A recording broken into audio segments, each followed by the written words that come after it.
All right. Hello, ER and Guy here with LFI, and this is Monday Sprint Planning.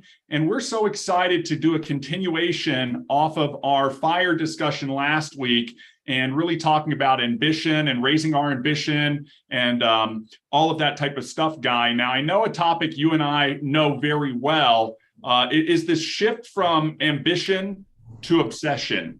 And you and I were just talking about that. It's not like crazy obsession, right? It's a healthy obsession that keeps you focused, laser focused on the ambitious goals that you've set forth for yourself, right? And I think about it from our past experience as athletes. You almost have to have an obsession to win or to achieve victory, to have an obsession about the game that you're playing or the role of that game that you are specifically doing, in order to really feel like you can be successful and play at the top level of that game. And business and life isn't different, right? I mean, we all have these big, hairy, audacious goals, as we say, the BHAGs out there that we'd like to accomplish. But for most of us, it typically seems to be more of a dream than a goal, right? We set it out there. We like to have it. We want to have it. You know what I mean? It'd be nice to have it type of thing. Right. But we don't get in the right mindset or the mind frame to really be focused on achieving it. And that's really what we're talking about, especially when we're talking about Monday sprint planning, right? Executing our plans in small chunks where we can be laser focused on the activities and the practice that we have in place to move forward towards the progress of our goals. Right. I always say take care of the small things, big things will take care of themselves. With obsession, you have to have a balanced, healthy obsession. Think about anything. You can only focus on a certain amount of things at a certain period of time. So if you're going to be obsessed about everything, nothing's really going to get done. And understanding that if I have an obsession of, gaining more customers or selling more product, or I have an obsession about my business. I just love what it does and what it offers, and the network that is involved in it, and the people that I get to interact with. Those are things that can be described as healthy obsessions. And when you're looking at the financial independence and retire early carried on from last week, Yep. obsession is sort of that element from the ambition to the obsession to make sure that I do have a great work-life balance, that I have my plans set up every week going into the week, not just the day of. What am I going to do today on Monday? Well, we're quite a few hours into the work day, and if we're asking ourselves that, then we probably need to take a step back and think, how can I advance this forward tomorrow, and say maybe I should get this plan scheduled tonight for what's going to happen tomorrow. If I'm looking at a daily basis, Right. from the weekly basis, you get into Monday, you're already in it. So a lot of times we're getting together, we're talking, we're doing our Sunday evening, early Monday morning conversations to make sure that meetings are in place, that if there's additional reach out on meetings, we can put those where they need to be, but also knowing from an operations aspect and a development and a testing that we have all of those elements in place in our calendar. Yeah, absolutely, and I think that's the big point with being obsessed about it, right? It's a balanced obsession. It's a healthy obsession because it's dispersed over all of those spokes of the wheel of life that we've talked about in the past. And I think, Guy, it really is coming down to getting into that mind frame where the obsession becomes that drive, that motivating factor, where your obsession almost inspires you and motivates you to plan the night before, right? Going into it, like you said, we're a few hours in on Monday already. I've already made posts. I've already sent stuff out. I've already processed things. I hit the ground running when it's time to hit the ground running, and I already have a plan in place. And this call or this video is just one aspect of our weekly Monday plan. And so we're just executing on that plan. And that's the reminder to you, is to get that plan in place And what are those top priority items that are going to lead you forward that you have to be working on this week? Guy, you mentioned it. Maybe you need to be obsessed this week with generating new leads. You know, do leads matter in your business? Then how obsessed are you about the path to generate new leads? Are you constantly thinking, where am I going to make a post with my form this week to generate a new lead? What live events am I going to meet new people and generate new leads? How am I going to expand my network this week?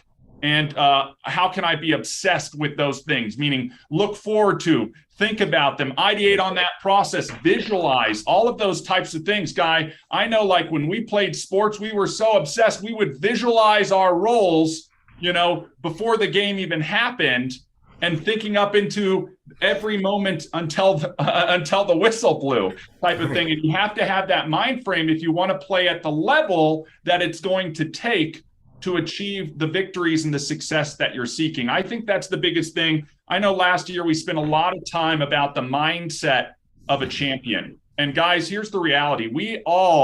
Everybody who's watching this has the potential to be a winner, has the potential to be a champion, has the potential to be as successful as they want to be, but it's going to require planning, work, execution of those plans, focused, eliminating things like distractions. All of these things play a role, and it's not until your mind frame shifts to really being obsessed with that success in those areas, right? So again, like we talk about balanced success, we talk about the wheel of life. I'm just holding mine out because it's here in front of me all the time. You know, I'm looking at each of these things, and I'm looking at the daily and weekly activities that are tied to those things, and I'm obsessed about accomplishing or focusing on those things when the time happens. If it's physical activity, great. I eliminate all distractions and I'm only focused on being successful at that one element. And then I can move on, as Guy, you and I talk about, AMP, attitude, moment, process, for the next piece. And then it's moving on into the next thing. And you have to be, in a way, obsessed about it. What does that mean, right? We plan the night before, we do it the day of. And then, Guy, you and I, at least once a week, we're talking about reflecting. You can do this on a daily basis, reflecting on the previous day's efforts to obsess about, where can I find room for improvement? What mistakes or lessons did I make in my potential failures? These are all elements of how we can let this obsession start to drive us and accelerate us forward. Exactly.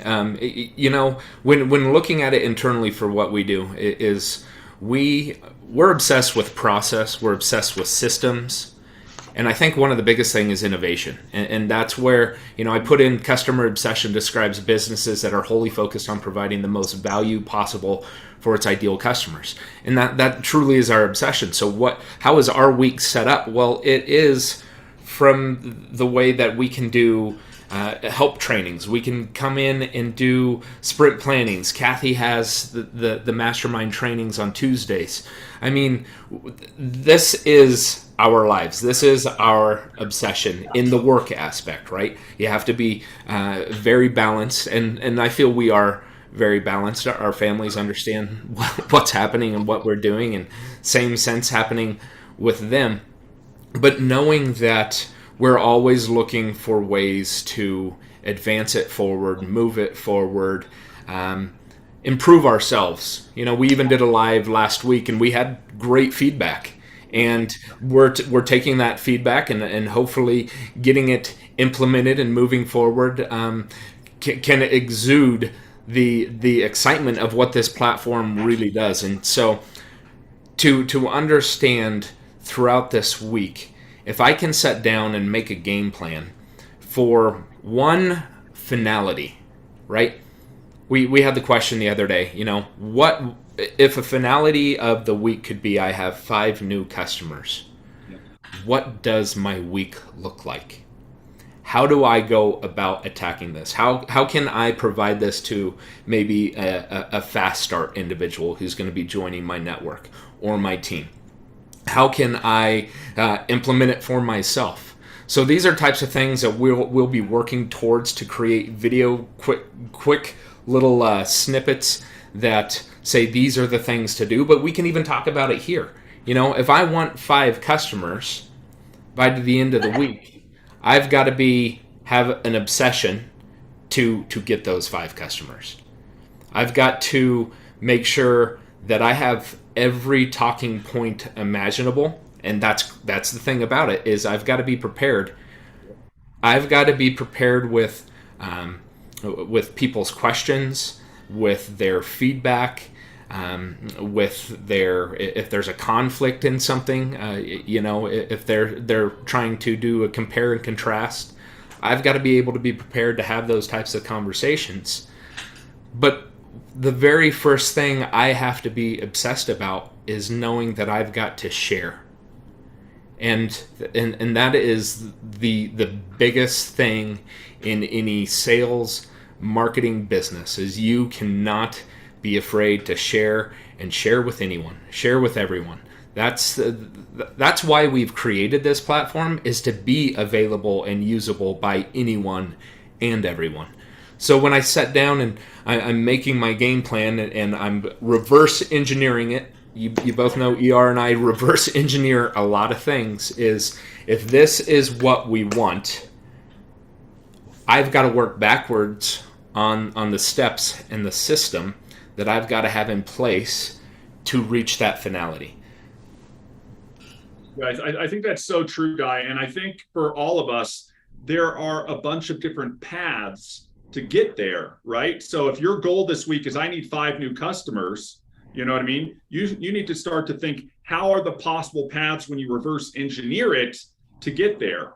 Do I have potential prospects that I'm already working that are close to becoming customers? That's maybe my low-hanging fruit. So things like follow-up are going to be paramount of a focus this week. I need to follow up with these 20 people that I have scheduled follow-ups with in hopes that a portion of them will be converted to become a customer. And that can be a path, one of many paths to take me to getting to my goal of 5 customers this week. Maybe it's an aspect of prospecting. I need new people to talk to, again, to share with, in order to get to those 5 customers. So you're starting to think in your mind, how can I go out and prospect? Are there social media groups or social media channels that I've been interacting with, but I have yet to post in, or I have yet to follow up on previous posts in? There's another path right there. Is there a live event that I'm scheduled to go to this week? A networking event, a trade show, a booth? There's another path. Maybe it's hanging out at the local coffee shop and working remote for the day. There is another path. Again, when you start to become obsessed about accomplishing something like I need 5 new customers this week, you're going to start to get obsessed with identifying the paths that you can take that will result in achieving that goal. And that's really what we're talking about. This stuff is not rocket science, right? We've been going through it for several weeks for most of the year. This stuff just requires us to take action and to be prepared to take that action, like I was talking about, to be knowledgeable, to possess the right skills, to have the right tools. And this isn't specific to LFI, guys. This is for any business, applicable to all businesses. And I think that's the value add that as a technology, LFI can bring to the table. Just as much as you may be looking for 5 new customers in your LFI affiliate business, or 5 new customers in your primary hustle, those individuals are looking for the same types of things and what they're working on right now. And potentially they're looking for ways to increase their income streams or revenue. So we're thinking about these things as we talk and position what we're doing with those individuals. Then you want to be thinking about, great, what tools am I going to use? Am I going to be using Tap to share? Am I going to be using campaigns to share? Am I going to be using individual trackable links to share? Am I sharing a business card? Am I sharing a landing page? Am I sharing videos with somebody? What are you sharing out there? And then what other interactions, what other follow-up are you doing? The other thing is inviting. Maybe I don't feel confident yet enough in whatever I'm working on to go out there and to get in front of somebody, to answer all of those questions, to address those objections. You need to be thinking about, who are my team members? And how am I going to get support from them? Or likewise, maybe you have a team that you leverage and part of your income stream is based off of their efforts. If you aren't out there helping and teaching them as a portion of your weekly method of operation, you're missing out on an opportunity. Just like you may look up for support, you need to look down to offer support, or at least make the connection to where they can also find support. All of these elements collectively play a role in helping work us towards success. And we want to get obsessed about how those elements work together and how we're going to implement those elements, guys. This is the whole key to everything. And when you start to turn on that dial of obsession, it's like pushing down on the gas pedal of your vehicle, right? We can treat our businesses like hobbies and they'll pay us like hobbies. But when we treat our businesses like our business, when we obsess about our business and we tinker in our business and we adjust the levers in our business, we will start to accelerate our business forward. So ask yourself, are you going at the rate of speed to go from where you are to where you want to go? That's the pace that you want to be on. Or do you need to start going faster because you'll get towards your goal more quickly? Guys, that's what the obsession starts to turn on. So Guy, I know typically we do a quick little overview micro training like we've just done. If you've got anything to add, we'll round this thing out. And then we're going to jump into this live Zoom here. If you're watching on YouTube live stream, if you're watching this in replay, do understand after these little 15-minute micro trainings, we jump in collectively as a group. And we have an open conversation and discussion where we can really zero in. So if you want to join the conversation, make sure you check out that Week at a Glance card. It's got the links to all the live Zooms, including the social media links, and you can join the conversation with us. So Guy, unless you have anything to add, we will just wrap this up from the aspect, if you're watching this over on YouTube, make sure you, with your sprint planning for the week, understand that we have Tech Tuesday training tomorrow at 2 p.m. Central with Kathy Inman, Master Trainer. I believe she's also doing a large 102 training this Wednesday evening. That's all within the Insiders on Facebook, where you're going to grab those links for the Wednesday evening training. We've got our mastermind trainings that come every Thursday at 10 a.m. Mountain Time, and then we wrap up our week Friday 10 a.m. with Friday with the Founder. So from ER, myself, everyone here at LFI, have a great